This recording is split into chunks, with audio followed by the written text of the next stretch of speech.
ہم نے اللہ کے ذکر سے منہ نہیں موڑا، ہم نے نماز سے منہ نہیں موڑا، قرآن کو ٹائم دیتے ہیں، اللہ کے ذکر کو وقت دیتے ہیں۔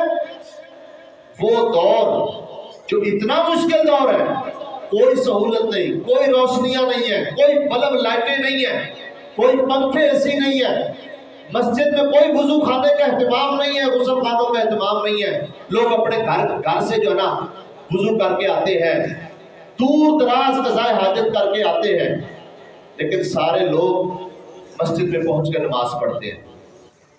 اور ایسا بھی نہیں ہے کہ وہ نماز کو طلوع آفتاب کے قریب جا کر پڑھتے ہو۔ اللہ کے نبی علیہ الصلوۃ والسلام نے ساری زندگی سوائے ایک دو دفعہ کے واقعے کے، ساری زندگی نبی علیہ السلام نے فجر کی نماز اندھیرے میں پڑھائی ہے۔ صحابہ کہتے ہیں ہم اپنے ساتھ والے بندے کو پہچان نہیں سکتے تھے، اتنا مسجد میں اندھیرا ہوتا تھا، ہمیں نہیں پتا ہوتا تھا میرے ساتھ کون بندہ نماز پڑھ رہا ہے اور ہماری کیا کیفیت ہے۔ ہم اللہ کے ذکر سے منہ نہیں موڑے ہوئے، تو اس لیے یہ اللہ نے قرآن مجید کے اندر فرما دیا کہ جو بندہ، جو لوگ، جو قوم میرے ذکر سے منہ موڑے گی، اعراض کرے گی، ہم اس کی معیشت کو تنگ کر دیں گے، اس کے حالات تنگ کر دیں گے، ان کا جینا، ان کا گزرانے زندگی تنگ ہو جائے گا۔ ہم نے اللہ کی طرف توجہ کرنی ہے، ہم نے رزق کے پیچھے کم لگنا ہے، رزاق کے پیچھے لگنا ہے، رازق کے پیچھے لگنا ہے، اللہ کے در پہ آنا ہے، اللہ کا دروازہ کھٹکھٹانا ہے۔ جو رب سستے دور میں ہمیں رزق دیتا ہے، کیا مہنگے دور میں ہمیں رزق دینے پہ قادر نہیں ہے؟ اس کے خزانوں میں کوئی کمی ہے؟ کوئی کمی نہیں ہے، اور نہ کمی آ سکتی ہے۔ تو اللہ رب العالمین کا در ہم نے کھٹکھٹانا ہے، اللہ کے در پہ آنا ہے۔ دن رات رونے رونا، جتنا رونا ہم آپس میں بیٹھ کے روتے ہیں اور آپس میں ایک دوسرے سے بیٹھ کے ناشکریاں کرتے ہیں اللہ کی، اگر یہی ہم رونا اپنے رب کے سامنے رونا شروع کر دیں، یہ انداز اپنے رب کے سامنے اختیار کر لیں، اس طرح کی مسکینی اور اس طرح کی جو ہے نا وہ فقر والی کیفیت اور شکل بنا کر اپنے رب کے سامنے بیٹھ جائے، کیا اللہ ہمارے ہمیں خالی ہاتھ موڑے گا؟ کیا اللہ ہمارا دشمن ہے؟ نعوذ باللہ۔ اللہ ہمیں بھوکا مارنا چاہتا ہے؟ جس رب نے رزق کا ذمہ اپنے ذمہ لیا ہے وہ ہمیں بھوکا مارنا چاہتا ہے؟ نہیں، اگر وہ تنگی دے رہا ہے تو وہ ہمیں آزما رہا ہے، ہماری آزمائش کر رہا ہے، ہم نے اپنے رب کی طرف جانا ہے، اس اللہ کا دروازہ کھٹکھٹانا ہے۔ تو اس لیے میں یہ سمجھتا ہوں کہ ہمیں اجتماعی طور پر یہ بھی سوچنا چاہیے، اس چیز کی بھی فکر کرنی چاہیے کہ ہمارا اللہ کے ساتھ تعلق کتنا مضبوط ہے، ہمارا نماز قرآن کے ساتھ تعلق کتنا مضبوط ہے، کہیں یہی چیزیں ہمارے لیے وبال جان تو نہیں بن رہی۔ آپ دیکھ رہے ہیں بے موسمی بارشیں، ژالہ باریاں، اتنے برف اور اتنے بڑے بڑے اولے پڑے، ساری کی ساری فصلیں تباہ کر دی، لوگوں کے نقصان ہو گئے، لوگوں کے جانور مر گئے، لوگوں کے جو ہے نا وہ مکانوں کی چھتیں گر گئی، ان کے سولر پلیٹیں ٹوٹ گئی ہیں، چڑوں کی فصل تباہ ہو گئی، گندوں کی فصل تباہ ہو گئی ہے، لوگ پریشان ہیں۔ وہ رب جو زمین سے انگوری اگاتا ہے، اس کو بڑھاتا ہے، اس میں دودھ ڈالتا ہے، پھر اس کو دانہ بناتا ہے، جب فصل پک کے تیار ہو جاتی ہے، کیا وہ رب ہمارا دشمن ہے جو اس کو خراب کر دیتا ہے؟ وہ میں بتانا چاہتا ہے، میری طرف رجوع کرو، میری طرف لوٹو۔ جو اللہ 4 ماہ فصل کی حفاظت کرتا ہے اور اس فصل کو بڑھاتا ہے، بڑھاتا ہے، جب وہ پک کر تیار ہو جاتی ہے، پھر اس کے اوپر بارشیں برساتا ہے، برف برساتا ہے، آندھی آتی ہے، طوفان آتے ہیں، وہ خراب ہو جاتے ہیں، برباد ہو جاتے ہیں، کیا وہ اللہ ہمارا دشمن ہے؟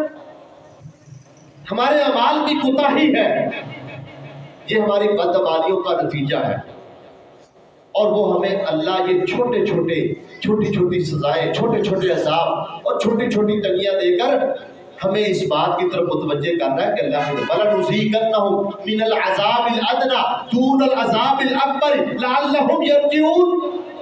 اللہ کہتا ہے ہم دنیا کے اندر ان کو چھوٹے چھوٹے عذاب چکھائیں گے بڑے عذاب سے پہلے، کیوں؟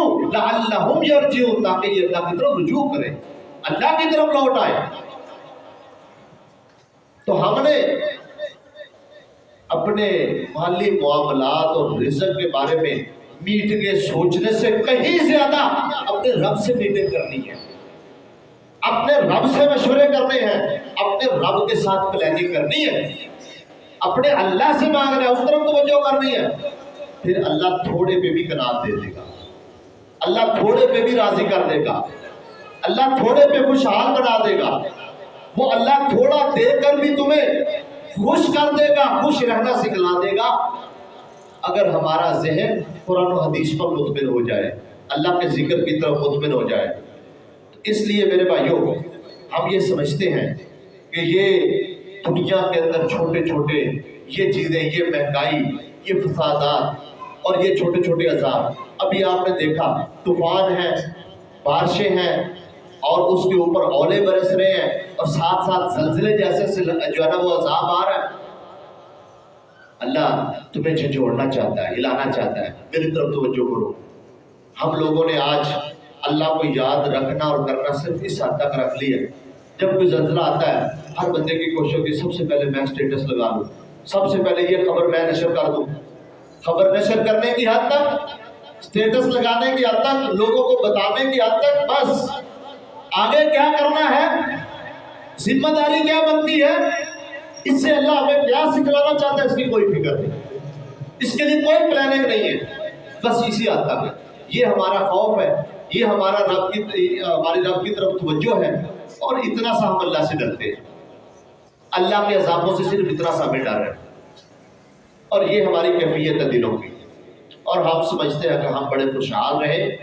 اگر کوئی خوشحال ہے تو یہ بھی اس کی آزمائش ہے، اگر تنگی ہے تو یہ بھی آزمائش ہے، اللہ کی طرف رجوع کریں۔ بہت سارے لوگ بڑا پیسہ کما کر بڑے سرمایہ دار بن کر بھی مطمئن نہیں ہے، بڑے بڑے مال کما کر، بڑی بڑی پراپرٹیاں بنا کر، بڑے بڑے تاجر، سرمایہ دار، ملوں فیکٹریوں کے مالک اور لگژری زندگی گزارنے والے لوگ بھی مطمئن نہیں ہیں۔ اللہ کا شکر ان کی زبان سے نہیں نکلتا، کلمہ شکر ان کو ادا کرنے کی توفیق ہی نہیں ہے۔ یہ اللہ کی پھٹکار نہیں تو اور کیا ہے کہ اللہ نے اتنا کچھ دیا بھی ہے، اس کے باوجود زبان سے شکوے، نہ شکریہ، اور بس ایک ہی بات ہے، مارے گئے، لٹے گئے، بس کیا بنے گا، کچھ نہیں بچے گا۔ یہی ہمارے جو ہے نا حال ہے۔ ہم نے اپنے رب کی طرف توجہ کرنی ہے۔ ظاہر الفساد فی البر والبحر بما کسبت ایدی الناس، اللہ تعالیٰ تمہیں یہ لیذیقہم بعض الذی عملوا، اللہ ابھی تمہارے عملوں کا کچھ تمہیں چکھا رہا ہے۔